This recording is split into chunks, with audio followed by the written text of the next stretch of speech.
First பழம் சாப்பிட்டு தான் சாப்பாடு சாப்பிடும்.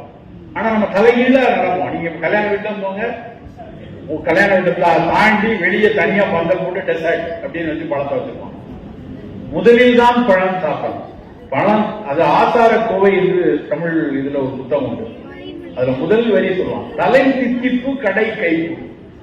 தலை தித்திப்புனா முதல்ல இனிப்புள்ள பழங்கள் சாப்பிடும். தலை தித்திப்புனா முதல்ல நம்ம ஜாங்கிரி வைக்கிறாங்க. முதல்ல ஸ்வீட் சாப்பிடுங்க பாஸ், மைசூர் கிருஷ்ணா ஸ்வீட்ஸ் மைசூர் வச்சுக்கிறேன், ஜாங்கிரி வச்சுக்கிறேன் அப்படின்னு சொல்லி வரிசை வைக்கிறாங்க. சோ தலை தித்திப்புங்கிறது தலை முதல்ல இனிப்பு உள்ள பழங்களை சாப்பிடுங்க. நல்ல ஒரு பப்பாளி துண்டு, ஒரு கொய்யா துண்டு, ஒரு ஆப்பிள் துண்டு, ஒரு வாழைப்பழம், இப்படி எல்லாம் சாப்பிட்டுட்டு அதுக்கப்புறம் நீங்க சாப்பிட போகணும். நல்லா முக்கு முக்குன்னு முக்கிட்டு கடைசியில வெளியே போய் அதுக்கப்புறம் வாழைப்பழத்தை சாப்பிட்டீங்கன்னா சக்கரை கூட தான் செய்யும்.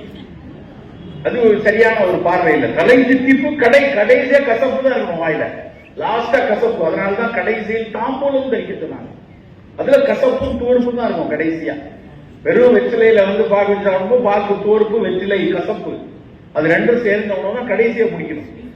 நம் உணவு அப்படி திட்டமிடும் போது ஒரு ஆரோக்கிய கூரை கொடுக்கணும். இதெல்லாம் செய்யும் போது நவீன அறிவியல் கண்களோடு பார்த்தோம் அப்படின்னா அது லோ கிளைசிமிக்கா இருக்கும், சர்க்கரை ரொம்ப ஏற விடாது, ரத்த குறிப்புகளை ஏற விடாது. இப்படியான ஒரு தன்மைகளை இந்த மாதிரியான ஒரு எப்படி நவீன மருத்துவத்தில் ஒரு RDA ஃபுட்டுமாங்க, recommended dietary allowance balanced food அப்படிம்பாங்க. சித்த மருத்துவமும் பாரம்பரிய ஆயுர்வேத மருத்துவம் இதெல்லாம் பேலன்ஸ்டு ஃபுட்டா சொல்றது அது சுவை உணவு தான்.